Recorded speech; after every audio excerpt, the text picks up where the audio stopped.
Welcome to the Road to 100 Million in Real Estate podcast, where you'll benefit from the opportunity to learn to become a skillful real estate investor. You'll get guidance from top industry producers, operators, and investors who are eager to help you learn from their proven strategies of success. Now to your host, Dorrance Constant. Hey, welcome everyone to another episode of the Road to $100 Million in Real Estate podcast. I'm your host, as always, Dorrance Constant. I've got a special guest and a friend on the show today. It's always great when you can mix, friends and business, right? So we've got my brother Clive Davis in the house. Clive, welcome to the show, man. Thanks for having me, man. Good to be here. All right, great. Well, folks, Clive is an exceptional guy. Clive entered the real estate business, leaving a successful 20-year career. He started as a corporate transactional lawyer, became an in-house counsel, then later on evolved into a chief compliance officer role. From there, he founded Park Royale Capital, a private equity commercial real estate investment firm focused on investing, acquiring, and operating multifamily community. He's a full-time investor with a portfolio of over 2,500 units. Clive, welcome to the show. It's an honor to have you here, brother. Good to be here, man. Thanks for having me on. All right. Clive, you are hailing from Atlanta. Is that where you're at right now? Atlanta is home and has been home for the last 18 years. And prior to that, New Jersey, New York. Probably did a decade between those two locations. And originally from London in the UK. Nice. Very cool. And Clive, you've got an interesting story, right? You decided to be a lawyer. You were in a profession for 20 years where people just consider that, hey, it's a high-paying profession, it's safe, and I'm sure you had the path just laid out for you, right? The golden brick road. But somehow, for some reason, Clive, you decided to leave corporate America. And I know the folks want to hear, what was that about, man? Yeah, it's interesting because I attended a alumni student networking mixer this past Friday at my alma mater, Rutgers University. And so one of the things I was telling the students is the longer you stay in corporate life, the harder it becomes to break away from that because they make it more and more comfortable. Your compensation increases. Mm-hmm. You become more and more beholden to that world. And so to take a leap of faith becomes more of a leap of faith. Sure. And so for me, I just got to a point where after having put in 20 years, I said to myself, if I don't take an honest look at these other possibilities now, when am I going to do it? Because again, the longer you stay, the harder it becomes. And so at that point, at the end of 2016, when I'm asking myself, if not now, when, it's at that point that I just said, look, I'm blessed to be in a position where I can take some time and really give some thought to what do you want to do? I had been investing in real estate for the better part of that the entirety actually of that 20-year career. I had invested in real estate. I was a landlord, but it was small multifamily, 2-unit here, single unit here. And I self-managed it from wherever I was, whether that was New York or New Jersey, and the properties in Florida. But I consider that more hobby-like than what I ultimately would go on to do and what I'm doing now. But at the end of 16, I just said, let me step off the treadmill, clear my head, look around, see what the possibilities are to combine my interest in real estate and my passion in real estate with my flirtation with being an entrepreneur. So I just got on a very direct path to, hey, these deals that I see done from afar, how are these folks doing these deals? And so I just set out to really immerse myself and educate myself on how these deals get done. So at first I started by just investing in these deals. And by deals, I'm talking about large scale multifamily deals, hundreds of units at a time.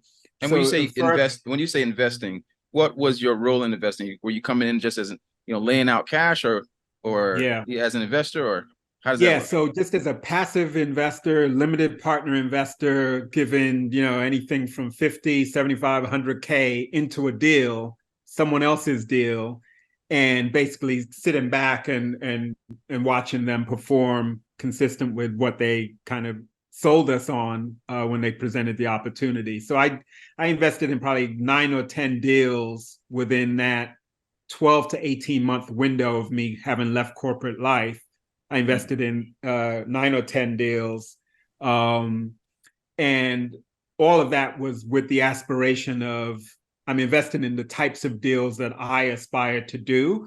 And so this is going to give me, in addition to kind of my return on investment that I'm expecting from these investments, I'm also getting a bird's eye view as to how sophisticated institutional operators do these deals. Everything from the capital stack, what does that look like? The business plans, investor relations, all of that you're seeing from the vantage point of being a passive, just a limited partner investor. And you're hopefully taking the good experiences and incorporating that into who you want to become as a sponsor and leaving the things that you don't care for. So that was a part of my journey. Seeking out mentorship was a part of my journey. Attending conferences, all of that was part of my journey. And then, eventually I tell people I was not an overnight success. I didn't just decide, hey, I want to buy 200 unit apartment communities. And in a couple months, it happened for me. It actually took me the better part of 2 years. In that 2 years, before you even went into that 2 years, like when you were corporate, what was that big vision? How'd you connect that vision to real estate of all things?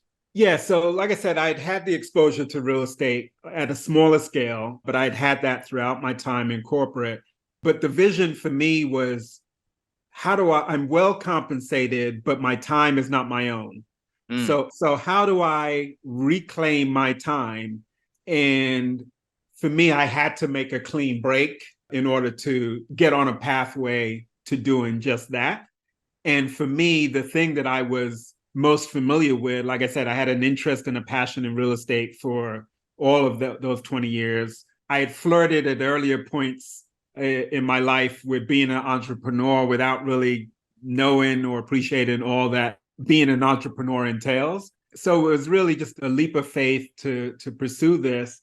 And I've got 4 children, as you know, Dorrance. You've met my oldest. But I was very mindful of what am I modeling for them in terms of what's possible. And they had only seen me be this corporate citizen, lawyer, then compliance officer in the pharmaceutical industry. They had never seen me really pursue entrepreneurism, real estate kind of. They knew, I have a rental here or whatever, but they always knew that was kind of a sideline to my main thing. And I wanted to model for them, hey, you don't have to be an employee, basically for the entirety of your working life. There are other avenues, and I wanted to explore for myself the entrepreneurial avenue. And I also wanted them to see me exploring that, just to expand kind of their idea of, hey, maybe I don't need to do 20, 15, 10, whatever years in this world. Maybe I can, either start looking at some of these other alternatives, but being an entrepreneur is certainly within the realm of possibility. Right. And that's huge, right? That the generations behind us can actually look at our examples and see the opportunities that, we've had, but also appreciate the opportunities that can be created by them, right? That weren't necessarily from, in our vision, right? So Clive, what hurdles? I imagine you came across some major hurdles, whether it be beliefs, whether it be in physical sense, when you were thinking of leaving or had already left corporate America. What were some of those? Yeah, so I tell people real estate is not rocket science. I think real estate is fairly simple. If you can do basic arithmetic and you can kind of add up expenses, add up incomes and revenues, you're a substantial way to accomplish what you want to accomplish. And if you've got a personality to go along with it, then you can do real estate. So that wasn't my challenge. One of my challenge, and I think it's the challenge of many people who are making a transition, especially after 20 years in what has now become a comfort zone. My challenge was leaving behind a comfort zone where you have a direct deposit hitting every 2 weeks. You've become comfortable in that world. So to say, I'm going to walk away from that, which is exactly what I did, I now found myself for the first time in a situation where I had more money leaving my household on a monthly basis than was coming into my household. And I hadn't experienced that since I was probably 17, 18 years old. I never experienced more money leaving my household than coming in. But when you walk away like I did from a W-2, a high W-2 to zero W-2 in pursuit of something, in my case, it was, multifamily commercial real estate. That was my reality. So that can lead to a voice in your head kind of questioning, am I doing the right thing? Is this too risky? Come back to the comfort zone. And so you're constantly fighting those doubts that can creep up. And the longer you go before you have that breakthrough success, the more or the louder that voice becomes. And so for me, it took really 2 years from when I first actively pursued my purchase of a large-scale multifamily to when I first got or landed my first deal. And so that's 2 years without a W-2. And again, that voice is getting louder. And so you have to resist the temptation to just do what's easy, because it would have been easy for me at any point during that time frame to say, you know what, I gave it a good shot. It hasn't worked out for me yet. Maybe this isn't the right thing for you. Go get you a corporate job. And I could have gone and found a 6-figure job very easily with my experience and background and skill set and what have you. But to remain resilient and disciplined and just, hold on to that purpose, it requires a lot of positive self-talk to overcome that loud voice. The next mindset that I had to overcome is, in order to go bigger, I needed to embrace partnership.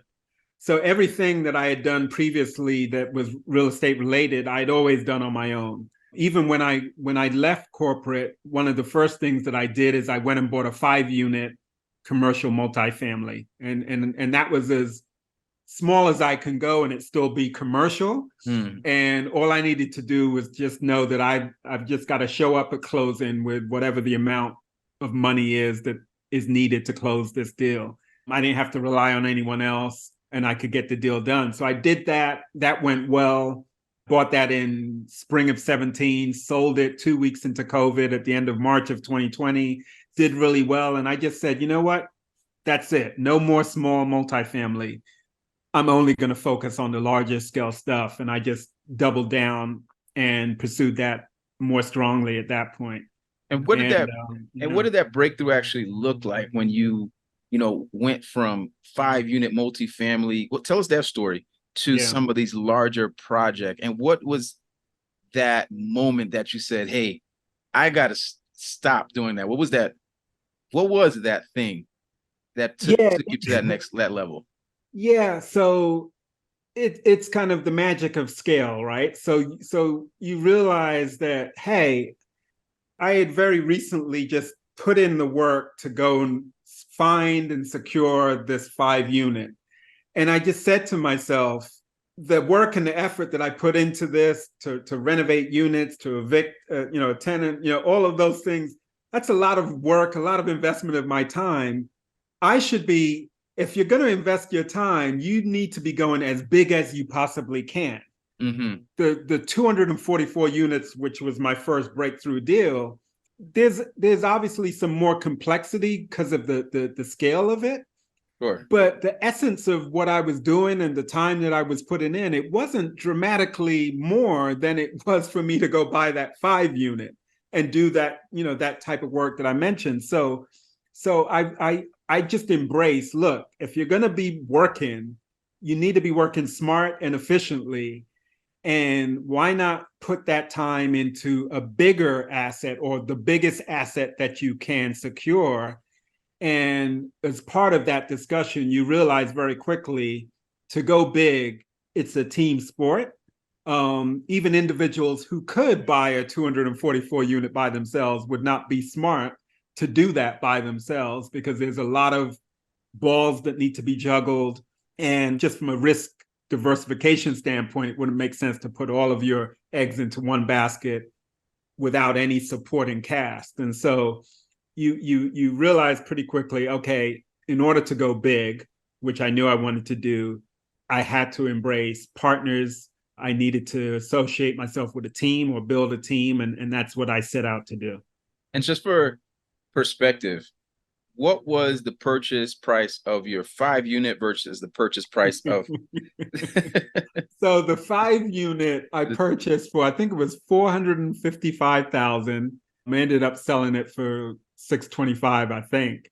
The purchase of my first breakthrough large multifamily, 244 units, was just shy of 30 million, and we raised 8.25 million in equity. So I went from 455,000 to 30 million. Amazing. And Clive, I imagine you started mentioning some that for you to take it to the next level, you were connecting with mentors, etc.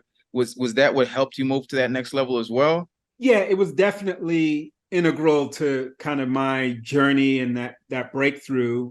So seeking out mentorship, I was also trying to position myself where I'm surrounded by people who are already investing in multifamily commercial real estate. So that was part of it. Also looking for prospective investors. Who better to associate yourself with than people who are already doing the thing that you're going to need to be successful in your business. So putting yourself in a position where you can become known, liked, and trusted by individuals who, from time to time make these types of investments was important. And then for me, like, the educational piece was really third on that list. So is this a place where I can find partners?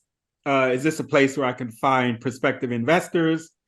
And also get the kind of A to Z education, which no one has a monopoly on. I mean, the information is readily out there. It's just, what kind of packaging or wrapping does it have on it? But the essence of it is the same, regardless of where you're getting it from. Wonderful. So you went from that property, just under 500,000 to 30 million. And now that was at 200 some odd doors. Now you're 2,000 plus doors. So help us understand, where are you now?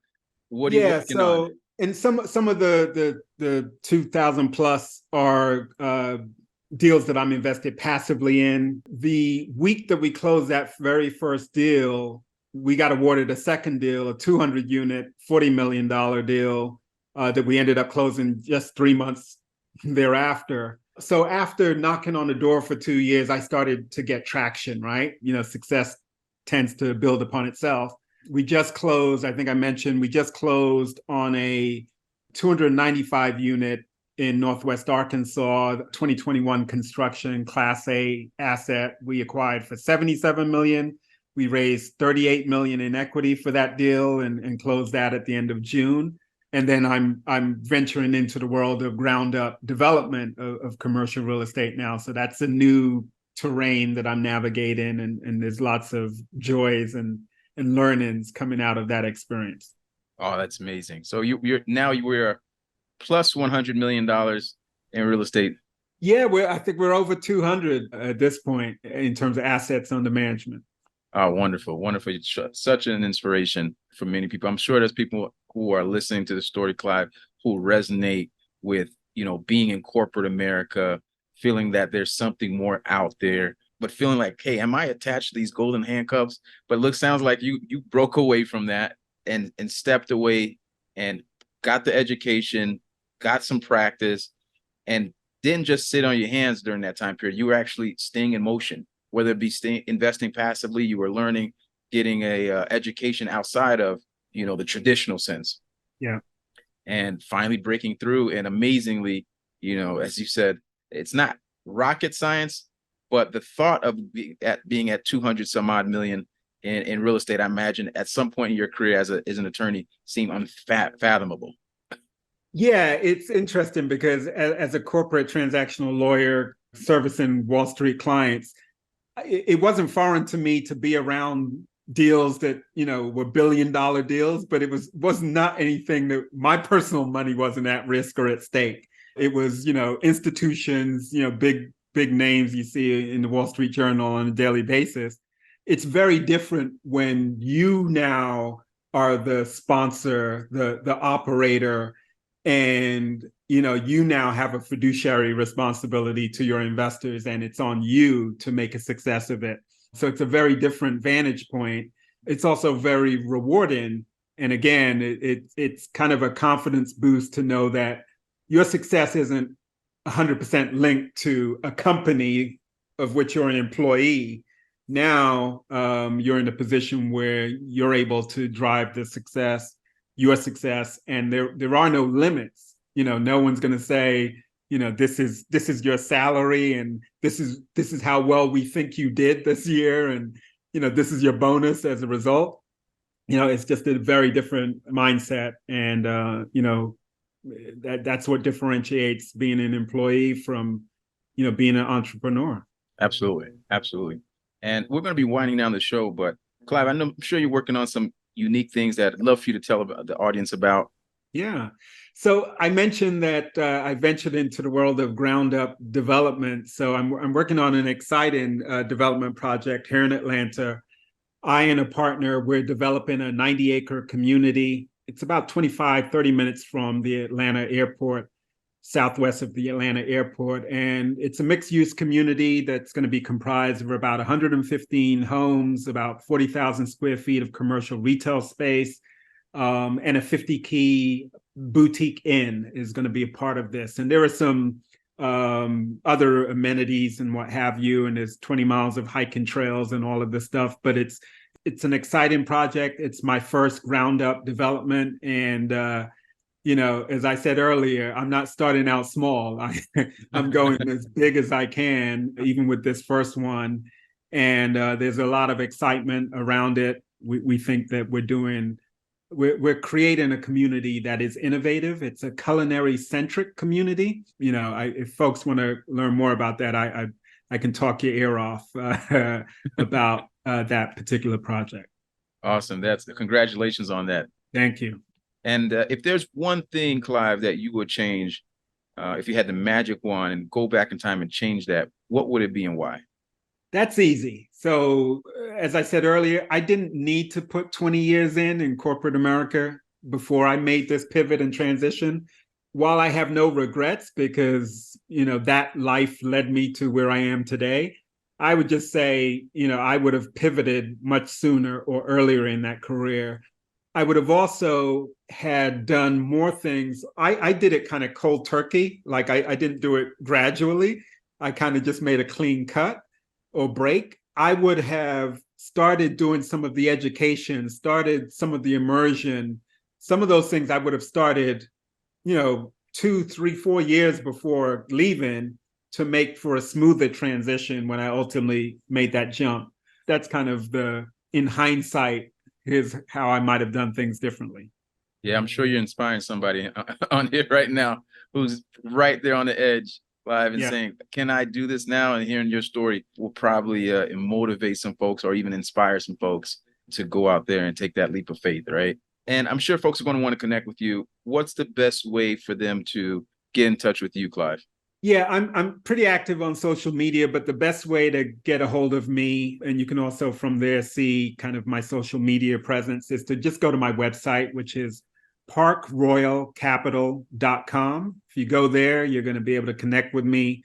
If you're so inclined, you can set up a meeting with me. You can sign up for my monthly newsletter. I put out a monthly newsletter with a multifamily focus. And then you can see kind of where I am on social media, Instagram, Facebook, LinkedIn. I'm present.